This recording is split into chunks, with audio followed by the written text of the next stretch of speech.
the things you find out in the bush. Look at that. It's a nice good little torch, a little lantern.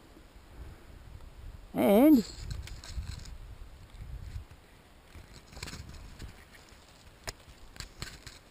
it works.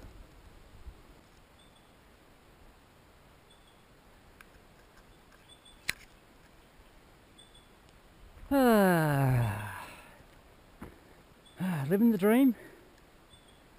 Living the dream. Well, you see my last video of the DRZ, it was my last ride. I sold the DRZ. I sold the African Twin and I bought one bike. So now I only have one bike. The DRZ's gone. So what did I buy? Well, bought the Tenere 700. They're selling thousands of these. The dealership that I bought it off was Chris Watson's. I'll give him a plug. So he gave me a pretty good deal, or the salesman did anyway. On the bike, they sold over 150 of these suckers. So I thought, look, I'll just give you a bit of an overview of the bike. I've had it for well, maybe a month or so, just under a month, but I've just about put 1,000 Ks on it. So on Monday, 3 days time, it goes back to Yamaha for its first service. So I thought I'd just give it I've had a good time now with the bike, have a bit more of an understanding of it, and I thought I might just have a quick talk about it and give you my 5 cents worth. Alright, so hang around. Right, so I took this for a test ride. I really enjoy my African Twin, and I was pretty settled with that. Just the weight of it was the only thing that worried me a little bit about it sometimes. That was about it, really. But I took this for a test ride. Here in Australia, you can't test ride them on the dirt or anything like that, so you can only ride them on the road. And I actually enjoyed it, and I liked the bike. I could see the potential in it. So it came about by selling the DRZ. Basically what happened is that it was a tongue-in-cheek statement to one of the guys at work, and he wanted to buy a DR, and next thing you know I sold that, and within a week I sold the African Twin. It happened so quickly.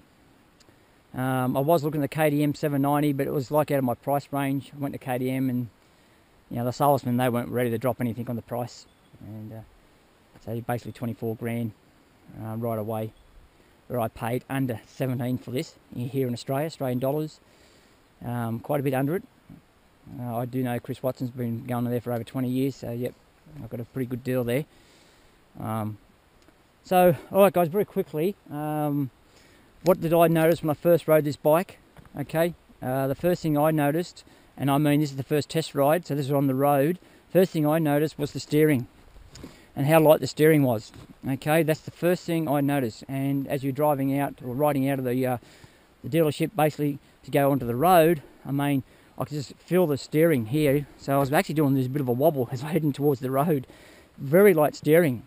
And I was a bit worried. I'm thinking, gee, what's that going to be like? You know, I thought there's going to be tanks slapping all over the place when you get out in the dirt. But basically, it doesn't do that. It's because of the rake. I think the steering rake they've got on it, the fork rake. It's actually quite. They do look like a bit of a chopper in some angles with the forks, how they stick out. I think it's about 28.7 degrees rake on it, so they are out there. The African Twin's 27, I think, 0.4. DR is about that the same. Give you an idea, guys, most trail bikes are anywhere from, say, 22.5 up to about 23.5. Okay, so what it does do with the steering rake, it gives it more stability. Okay, and I think they've done that, but they've got the weight bias towards the back of these, so they're 45, 55. Okay, so the weight's towards the back, and that gives it that light feeling. But because of the rake of the forks, it gives it that stability. Okay, that's about as much knowledge as I've got. All right, so it actually works. It actually works. So that wasn't a problem. So that's the first thing I noticed. The second thing I noticed was there was a bit of a snatchiness in the throttle. Okay, so that first part of the throttle, there was a bit of a snatch there. But I have fixed it a little bit. There's still a little touch there, is that there was a fair bit of play in the throttle. Okay, the cable itself, so you can adjust it just there. All right, so I've actually taken that slack out, and that has helped it a lot. But there's still that little bit of a snatchiness there. You don't really notice it when you're on the dirt. Most you notice it when you're on the road a little bit, okay, when you're taking off first and then in the second, you know, have to slow down a little bit and then you open it up a little bit. You've got to be really smooth on the throttle, okay. And the third thing that I noticed, which I think is quite common, is this side cover here, the engine cover, okay, this here. All right, now when I took it for a test ride, I just had jeans on, sort of like work boots type of things. So my shin was actually hitting this, and you do notice it. It digs into your shin. So if you were to ride this for transport and go to work on and that type of stuff, and just wear your normal, like jeans and that type of stuff, you will notice it. It does hit your leg. Your leg sits on it. Basically, sits on top of it, on the side of it. You can't get away from it really. But when you've got your normal boots on, your motocross boots or your adventure boots on, you don't really notice it at all. You do notice it, like it stops your leg from going in, but it's not too bad. But you definitely know it's there. It can be a bit annoying when you're sitting. That's when you do notice it more so. When you're standing, you don't so much. It's only when you're leaning forward that you notice it. Okay, so that's the three things that I really noticed on the bike when I first rode it. Besides that, it was all pretty good. Okay, so I'll try to go for the front, so I don't try to miss everything. Give you a bit of an idea. Front wheels are all pretty well built. Spokes look really chunky. Rims look really good. Pretty tough. They look stronger than what the African Twins were. Brembo front brakes. I know a lot of people have said they feel a bit weak. I don't agree with that. I think they're spot on actually. For the dirt, they're really good, and on the road, they're powerful enough. If you have them too powerful for the road, when you get into the dirt and you take that ABS off, you're going to have yourself in all sorts of trouble. Just too much brake, and you end up going to lose the front end or tuck the front end because you lock the front brake up. So I think the brakes are really good on this bike. No problem there at all. Okay, that's my 5 cents worth there. The front forks. Okay, a lot of people have said about how soft the suspension is. It is soft. I agree. Yes, it is soft. Now I'm anywhere from 71 to 72 kilograms in my birthday suit. With all my gear on, my clothing and my backpack that I wear, everything, I've weighed myself on that. I'm around about 78 kilos. All right. So with me fully set up, ready to ride, helmet on, all my gear, 78 kilos. I've got the suspension on the front forks now maxed out. I think it's 24 clicks. So I've got it on 23 clicks. Okay, I don't like going 4 clicks anyway. So it's 23 clicks. And for 99% of my riding, for my weight, the front fork springs are fine for my weight. The shock's fine. I get away with it because of my lightweight. Okay, if I start riding the bike pretty aggressive, sure, I can find the limit of the forks quite quickly. But it's not on my list to get anything done to these front forks. All right, I'm very lucky for my weight. I'm fine. If you're going to start getting over that weight, so you're ready to ride sort of weight above 80, 85 kilos, depending on how you ride the bike, okay, you may have to put heavy springs in them and maybe stiffen the valving up, okay? But if you're an average rider, guys, and you just ride through the trails, do anything crazy, you're going to find the front suspension not okay? Not too bad. Now, the action of the front forks, I think they're spot on. I mean, the action, the first part of the stroke of the fork is fantastic. I mean, there's no spikiness in it. Now, I don't find any spikiness in the front fork. So when you hit those square edge hits, those sharp ones where sometimes your forks kind of like lock up, this is just fantastic. I have to say, Yamaha, I think the valving on it is really good. If I got stiffer valving on this, I'd be trying to say to the suspension guy, don't touch the first part of the valving because I think it's fantastic. All right. So look, if you're a 100 kilo guy, yeah, okay, it's too soft. Okay, and then when you put all your gear on, yeah, the suspension's going to be too soft for you.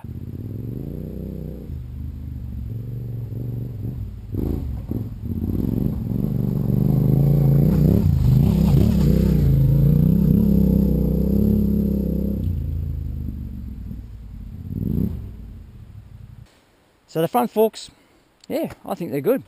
The rear shock, same thing, I've got that maxed out too. The rebound, I think I've still got about a few clickers left on that to go. But the rear shock, I get away with it as well. I find it's okay. It doesn't do anything crazy. It works. It does what it's supposed to do, go up and down. All the clickers work. I don't have a problem with the rear end. It stays pretty planted, so I have no problems at all. The overall handling on the bike is pretty good, guys. It doesn't tank slap. It doesn't do anything queer or crazy. It's a pretty good, secure bike. I'm very happy in the way it handles. Okay. The seating, I'm on my, when I sit, I'm 5'9". I think I'm just about a 32-inch seam, so I do have long legs and a shorter torso. I'm actually on my balls on my feet, so I'll put a clip in that right now. You can see me on the bike.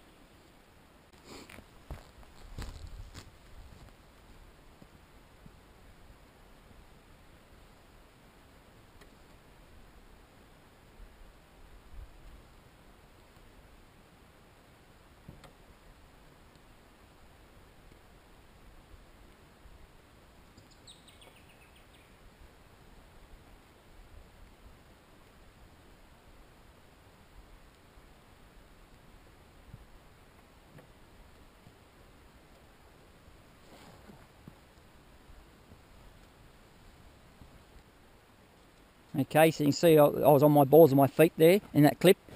The reason is that it is pretty wide, guys, through here. Okay, it's actually, I reckon it's wider than my African twin was. All right, so that means you can't get your legs together. That means your legs are out a bit further. Okay, yeah, so it's a little bit wider through here. Okay, for the seat junction, and that's why you can't get your legs are spread out a little bit. It's a pity. I think they can improve that. There's room for them to improve that, to make that a little bit narrower. If you could do that, it'd make it a little bit easier for people with shorter legs to get their feet on the ground. Okay. The seat I find pretty comfortable. Okay, I've done over 200 Ks and that type of stuff in one day's riding. You know, mucking around, I found it okay. So the seat, yep, no problem. Won't be changing that at all. The fuel range, guys, a bit of an idea on the fuel. Okay, it's 16 litres. Like I said, I've only been riding it not really above 5,000 RPM because you're running it in. You know, a couple of little bit of you know, give it a little bit of gas every now and then. One of my biggest trips, I average around about 3.9. What did I do? I think I did 250 Ks for an example, and I only put 9.6 litres in it. Okay, and if you work that out, basically, I should get over 400 Ks in theory. All right, but I don't think that'll be the case. I know I've read online some people have got close to 400 Ks out of it, and you'd have to be riding pretty easy to get that. I think it's safe to say you could get, you know, just safely adventure riding. I mean, I'm not play riding where you're on the gas, it's just adventure riding. I reckon if you look for around about 350 Ks, you'd be right. Okay, so wherever you're plotting your trip, have a fuel range about 350. All right. What I do find regarding the front dash, okay, it does move around. It doesn't worry me at all. It does not bother me at all, but it actually moves with your headlight, see? So it's all rubber mounted. So I know you can get braces for them, but I wouldn't be bracing it. I mean, Yamaha have done it for a reason, allow it to move a little bit. So it's all as one. All right, so that's what happens there. That does move around. It doesn't worry me at all. Screen's pretty basic. It has all your stuff that you need. I'll just turn that on very quickly to show you. Okay, so it's got everything you need. Only thing I would like to see is that you've got your adjustment down here to show you a different screen, different sort of modes or settings or displays, whatever they call it. I'd like to have that, two of those. What I mean by that, a little bit extra display. So at the moment, that's my total distance, 921 Ks, 19 degrees. So what I like to do, I like to have 19 degrees, but also have over here maybe another screen that so you can see the distance and how much you're travelling. Okay, but that's only little things. It's just, what am I averaging now? So at the moment, my average is 4.3 litres per 100 Ks. And I've been given a little bit today. Okay. Now you see you've got your little bars there. Okay, your fuel bars. All right. This is what happened last week. All right. So I started up in the garage, and that one bar started flashing. Right. So that's all I had left there. There was only one bar fuel range left. So one bar was flashing. Now the manual says that basically when that one bar starts to flash, all it says is that you should go and seek fuel as soon as possible, basically. All right. But then in another paragraph it says the reserve is 4.2, but it doesn't say that when it starts flashing you've got 4.2 litres in there. All right. So I don't know, but reserve is supposed to be 4.2. All right. But it started flashing in the garage. It wasn't flashing when I got home the day before, so it only just started flashing in the garage. I rode down to the service station, which was 12.1 Ks to when I actually filled it up. Now, one bar left on it, guys. So when I filled the bike up, it only took 10.6 litres or 10.5 litres or something like that. So there was still I think it was about 5.5 litres still left in the bike with one bar flashing. So, that's 100 Ks. You still got 100 Ks with that bar flashing, basically. So if you're out there riding and you see that bar start to flash, well, you don't have to panic too much because it's not like you've only got like 10 Ks left or something. So that fuel gauge, the bars, they're a little bit funky. So you're best off trying to just go on your trip meter, really. That's what I noticed with the guys. So yeah, one bar left, flashing away, did 12 Ks, filled it up, and I still basically had 5.5 litres in the tank. So yeah. Wind protection, like I said, I'm 5'9", but I do have a short body, so to speak, torso. This screen here is fantastic for me. Wind is actually on top of my visor, all right? if I'm riding into a heavy wind, all right, heavy strong wind, it does push my visor down a little bit. Not much, just every now and then, you know what I mean? It doesn't buffer my helmet. But besides that, it is spot on for me. It's actually over my head. So if you're shorter than 5'9", the wind's going to go over your head. If you're getting over 5'9" and 5'10", you might have some problems with that hitting you right on the visor and call them buffering, okay? If you get to the 5'9" mark, who knows, a bit taller, well, it's going to be right in your face and you won't get the buffering, all right? That's how I find it, mate, for me. I find it actually spot on. Naturally, I don't get the same protection, even my smaller screen on the African Twin like I did, especially on the side, because you can see here, it's only so wide. They do a really good job, but it's only that width, the protection that you get, so you still get a little bit of wind coming in from after that, okay?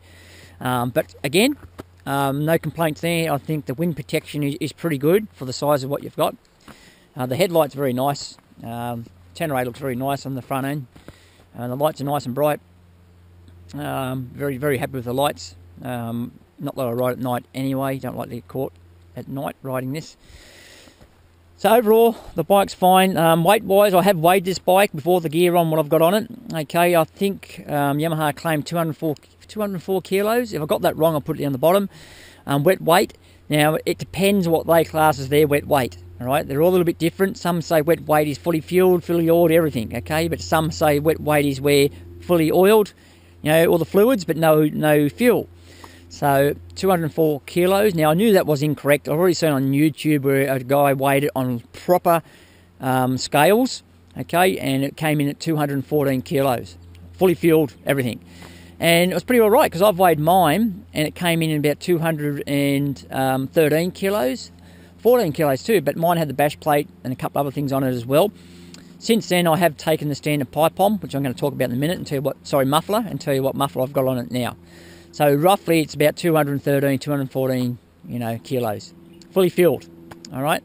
So it is a fair bit lighter than what it is as the African Twin. The African Twin fully fueled was about 232 kilos, I think I weighed that in as. But you do know there's difference of the weight, guys, with that 20 kilo rod difference weight. It's about the mass of the weight of the bike. So with the African Twin, you just get into a spot there, your front wheel, the bike might, deflect off something, and you're hanging on to move it back into line a little bit, you notice that size of the bike. Where this, still a heavy bike, okay, just not get into all caught up with all the hype about Yamaha and that saying it's a lightweight bike. It's not a lightweight bike, it's a 200 plus kilo bike. It's not a lightweight bike. But it's definitely lighter than the big boys out there, the big BMWs and the African Twins and that type of stuff. But this is a lot better, as in it's the weight. You can feel it a lot less, especially when you're moving about and the tighter stuff. It's no 701, it's no DRZ, it's no trail bike, but it's a lot better. For me, it's a little bit, the seat height, like I said, I'm on my balls on my feet, and because of my legs are pushed out a little bit, I have the same problem on this what I did have with the KTM. And what I mean by that is that if I get on a bit of an angle, like for an example now, you can see that bike's on a bit of an angle, okay?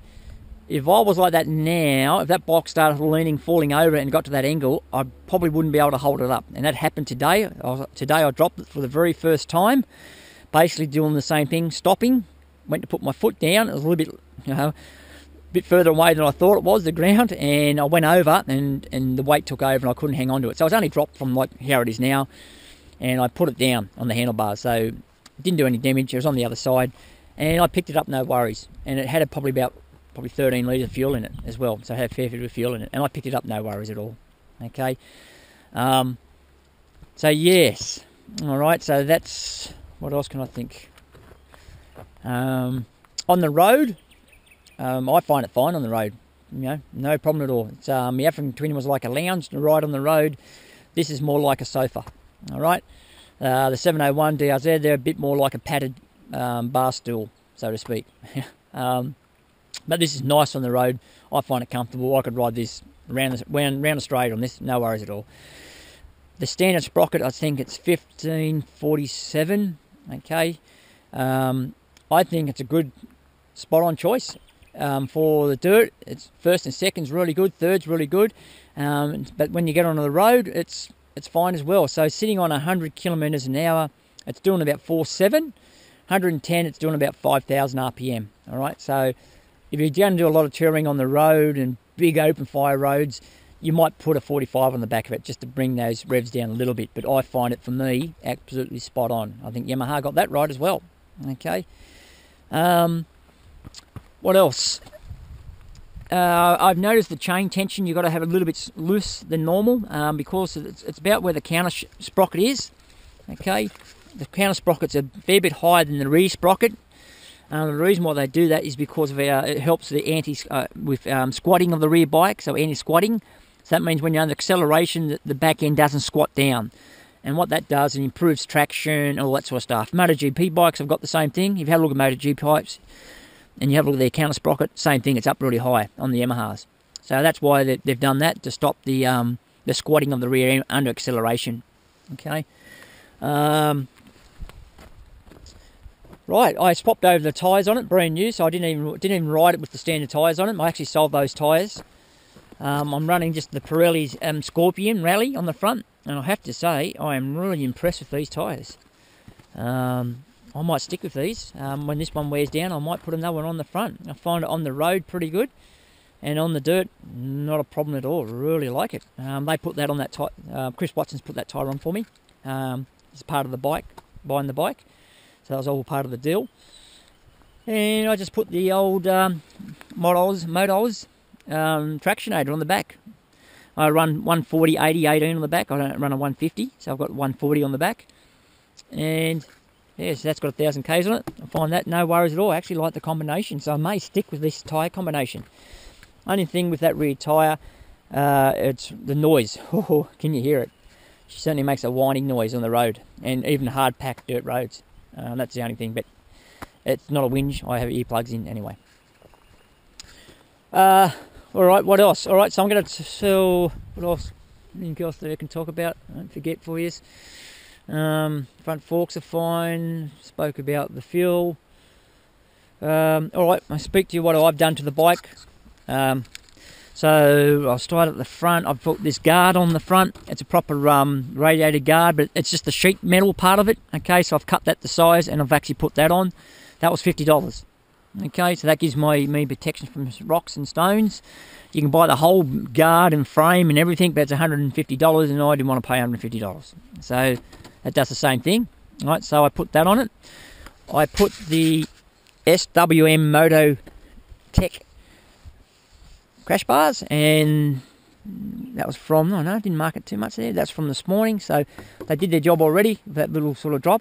All right, I found them, for me personally, good price, not too high. I don't need it to go up here. I just want to protect the radiators on the side, and they fitted really well.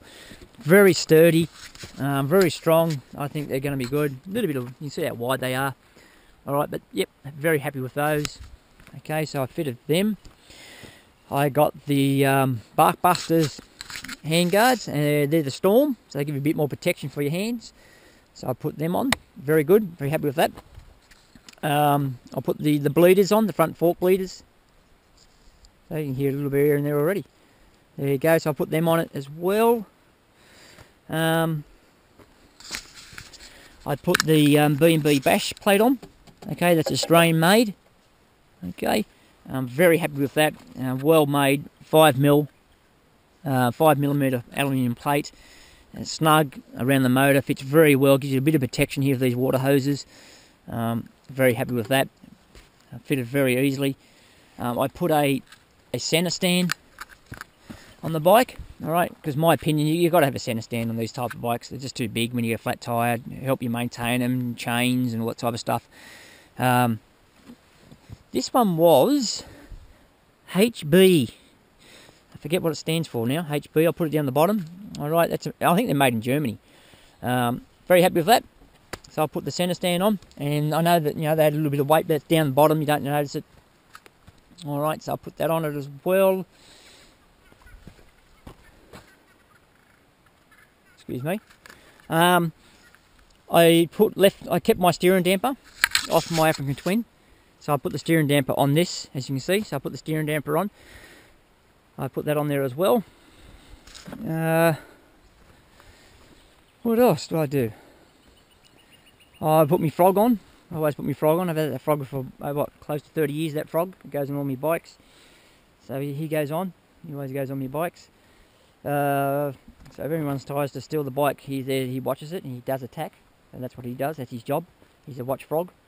I've actually got a rack for it. The rack goes from B&B, it covers the whole rear end as well and comes to here. I may have made a mistake buying that rack, not because it's not a very good rack in how it's made, but you can't get your back seat off it. You can't get the back seat off with the rack in place. So we'll wait and see. Yeah, see what I'll do about that. It's not too much a problem because as you can see I don't use it now. I've got stuff already under the seat. I've got tools under there enough to be able to change my front tyre and rear tyre. I've got the spanner from Rally Raid, which has the the spanner that fits the rear nut, and also the insert. Ah, yes, the insert for the front wheel. Okay, here. Yamaha, come on Yamaha. But I can't remember in my years of riding motorcycles whenever a Japanese manufacturer of a motorcycle have ever actually provided a good toolkit. I can't remember the last time they did. A KTM 1090 toolkit, fantastic. You don't even need to carry any other tools. That's how good they are. But then again, buy a KTM, I suppose. But I think Yamaha, really, come on guys, that toolkit should come with an insert for the front axle and for the rear nut. The toolkit that's in it's useless. You might as well give it to a kid to play with. You can't do anything with it. Okay. Yeah, the toolkit's put away in the package. Didn't do anything with it. Brand new, just with the rest of the gear, which will never be used. Okay. What else is there? Oh, there's one big thing that stands out. I forgot. The sticker kit. Yeah. Okay. So I put the sticker kit on it. Why? Oh, I don't know, I just want to be different to everyone else's. Like I said, there's heaps of these, they're everywhere. So I just want mine to be a bit different, have my own sort of, touch, so to speak, until someone else gets the same sticker kit. SKDA, they're in Australia as well, so I put that on it. Yep, I think it looks pretty good. Anyway, that's why I bought it, I suppose. So anyway, happy with the sticker kit. Oh, and there's one more thing too, is that what I put on it was this rear muffler. Okay, so the standard muffler, the bike's very, very quiet. Too quiet. I don't like how quiet they are. I think it's dangerous. No one can hear you coming, all that sort of stuff. I like the bike to have a little bit of noise, but not too much noise. Okay, I don't like to upset people. There's enough bike haters out in the world now as there is. They're closing trails and tracks all the time. So I'd rather be nice and stealthy and ride and not upset anyone than be loud and noisy and annoying everyone and they want to close down the tracks. All right. So this, and I wasn't going to pay $1,000 plus for a muffler. Okay, I know you can get the Yamaha, the extra muffler they have. I can't think of the brand now, but that's $1,000. And all the others are over $1,000 as well. Barrett make a muffler as well here in Australia, which is $505 delivered. But I just didn't like that muffler. I didn't like the look of it for this bike. All right. So I did the old eBay search. This is an eBay muffler. Now, I shouldn't say it's an eBay muffler. Well, it is. They sell it on eBay. But it's not a Chinese muffler. It's actually made in Poland. It's called Dominator. Okay. Dominator muffler. All right. I'd have to say, all right, quality-wise, fantastic. Absolutely fantastic. Stainless steel. Okay. Nicely well built. The connection pipe, stainless, whatever that's made of. I don't know if that's stainless steel, but it's very nice, well made. Proper clips that come with it, the clamp, sorry. Fits nice. I was a bit close to the rear swinging arm, but that's fine. It's only when it's fully, but it doesn't hit, everything's fine. The make of it, and the made quality is fantastic. Alright, I don't have the baffle in, but without the baffle, it's not loud, it's not overly loud, it's quite nice. If you ride it in the lower RPMs, it's quiet as, it's very good. It does come with a baffle or DB killer, whatever you want to call it. But with that inserted, I tell you what, it's almost as quiet as the standard muffler. Okay. I got this. They sent this within about, I think it was within 4 hours. They posted it by FedEx as well from Poland. It's made in Poland. I live in Australia, New South Wales. It only took 4 days to get to Poland, to Australia, and good old Australia, and how quick we are with our services. It then took bloody 10 days to get from, Sydney, I think it was, or wherever. Yeah, I think it was Sydney to me, which is only about 300 k's away. But anyway, I still got it within just over 2 weeks, I think it was. And I was just very happy with the standard and the quality of the pipe and how it sounds. I couldn't believe it. The thing is, it wasn't a $1,000 muffler. It's not even an $800 muffler. It's not even a $600 muffler. It's not even a $500 muffler. Okay, it was $288. Okay, but then when I checked my account, eBay must take a certain, not eBay, sorry, PayPal must take a percentage, I think, because it goes via PayPal. So in the end, I suppose, all up it was $316. Okay, because PayPal you have to pay a fee, I think. I don't know why, because of the money exchange rate, I don't know. But anyway, $316. Sorry, I'm not going to pay $500 or $1,000 when I can pay $316. I like to buy Australian products, and I have, but not when it comes to a muffler. You can have easy one fall on this bike on the side. As you can see, they do stick out there, and you could damage your muffler and break it, and you know. So I'd rather do this to a $316 muffler than to a $1,000 muffler. Okay, so guys, if you don't have a muffler on your bike at the moment and you are looking at getting one, I do recommend the Dominator. Okay, so go on to eBay, just type in, you know, Tenere 700 muffler. You'll find them. They make 3 different types. Mine's the oval. There's another one out there too, which is a little bit different on the back of it. And there's also a shorty, I think they make for them as well. But I got the oval type. Okay. Very happy with the muffler.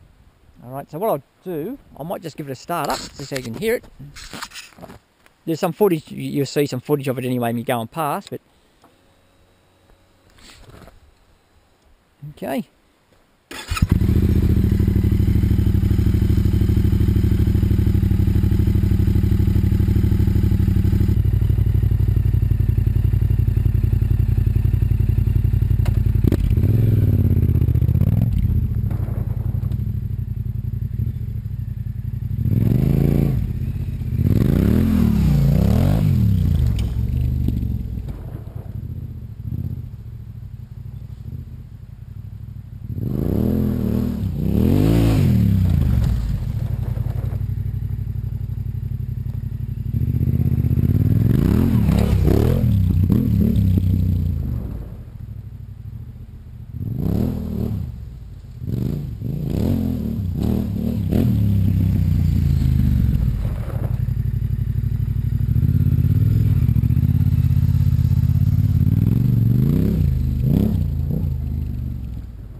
Now, yeah, I love the sound of it. I have a little woody every time I ride this thing. Or I don't mean a little woody, I mean a big woody when I ride this thing. Yeah, so absolutely, yeah, enjoy it. Only thing I've got coming for, which I've already paid for, is the, I think I might have said this before, I'm not sure, but the racks, the pannier racks, they're coming. That's it. All right, nothing more to spend on the bike. I've got no more money anyway. Done. I have to sell my body, I think, if I need to do anything else, which is, yeah, I don't think I'll be making too much money. We'll do that. Alright, if you have any questions, give us a yell. I am looking at doing a trip in October with this. So yeah, I'll be doing that with it fully loaded up with the pennies and that type of stuff. It'll be the first time that I'll be doing that with a bike this big. So I'll see how I feel with that. Like I said, my DRZ, my 701, absolutely love those bikes when you're actually doing adventure bike riding. You know what I mean? Fantastic. But this thing on the road, love it. Off-road, love it. At the moment, there's nothing out there, guys, that they make the bike that I really want. You do feel the top weight of these. I do admit you do, because the fuel is up high. When it's fully loaded, fully fueled, sorry, yeah, you do notice it. You know, once the fuel starts to burn down, the bike just gets better and better and better. Okay, on this thing is what they talk about as linear. What they mean by that, guys, is sort of there's no curve in it, so to speak. There's no sort of hit anywhere within the range. It's just smooth all the way through. Okay. And they're exactly right. It's a beautiful motor. 70 odd horses. Look, fun factor, it'd be good if it was 80, but 72 horses, it's really good. really torquey motor. You can almost in 6th gear on the road putt around even down to 40 k's and it'll still pull away. That's how good the motor is on it. Absolutely love the motor. Not a problem with the motor at all.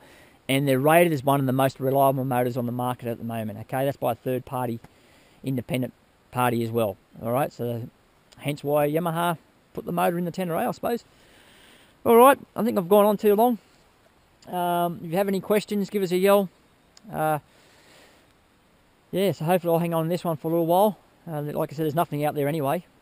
So yeah, can't really see myself changing. I absolutely like riding this bike. Absolutely love it. All right, so my next video, guys, will be on my trip, and we'll catch up then. All right, so ride safe and be good. Catch you later. Bye.